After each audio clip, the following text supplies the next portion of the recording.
नमस्कार बच्चों, समझदार नन्ही में आगे का जो प्रश्न है वो आज हम करने वाले हैं। तो ये प्रश्न है, घटनाओं को उनके सही क्रम में लिखिए। पहले मैं ये अलग अलग वाक्य जो दिए गए हैं वो मैं आपको पढ़कर बताती हूँ। अ नन्ही बिच्छू की आवाज़ सुनकर दौड़ती आ गई। ब नन्ही अपनी माँ के पास चली गई। क नन्ही ने बिच्छू को दलदल से निकालकर सूखे स्थान पर रख दिया।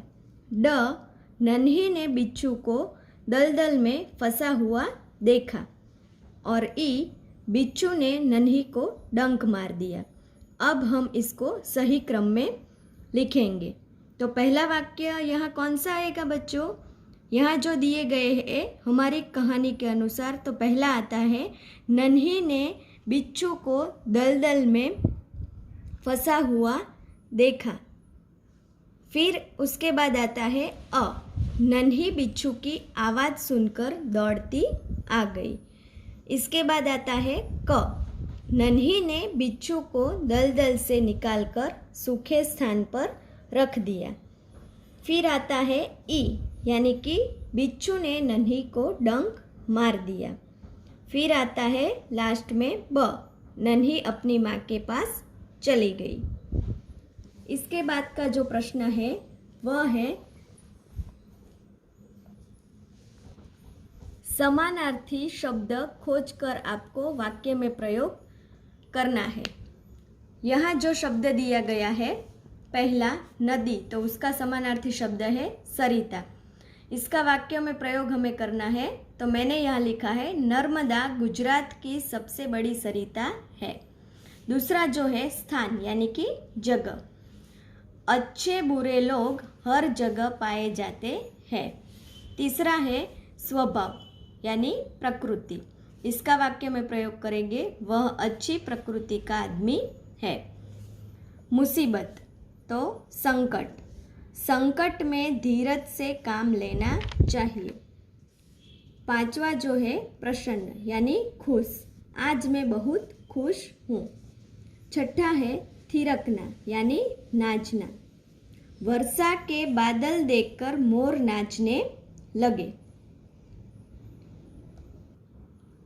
अब आगे का प्रश्न है, निम्नलिखित शब्दकोश के क्रम में लिखिए।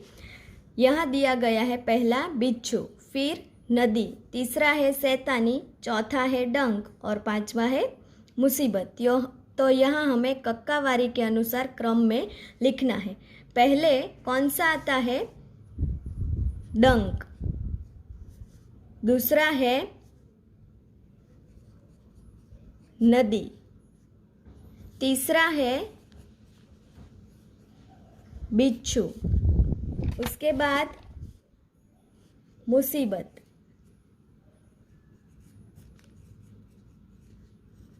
और फिर आता है शैतानी।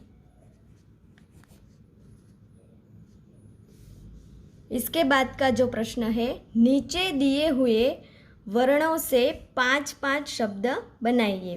पहला है भवन, ब से भवन और भलाई। अब दूसरा हम लिखने वाले हैं,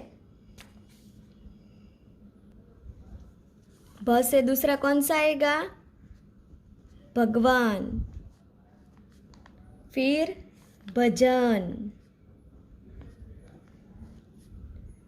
फिर भगत। इसके बाद का जो शब्द है व से वजन,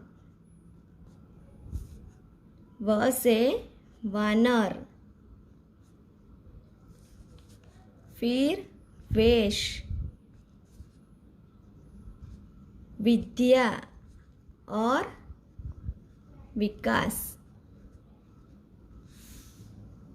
तीसरा शब्द है र से रस,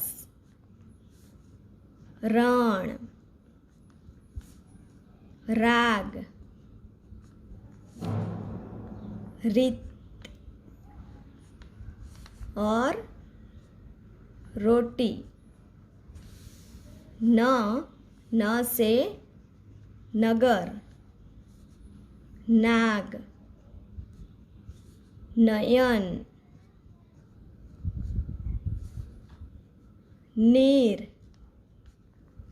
और नियम। ग से गणेश, गरुड़, गीत, गमला और गाय।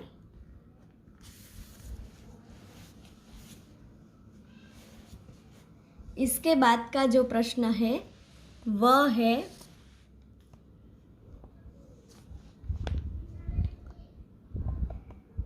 निम्नलिखित वाक्य में उचित विराम चिन्ह का प्रयोग करके वाक्य फिर से लिखिए।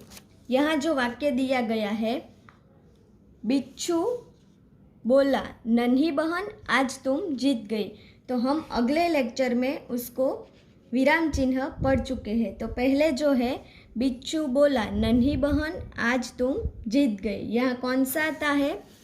अल्प विराम।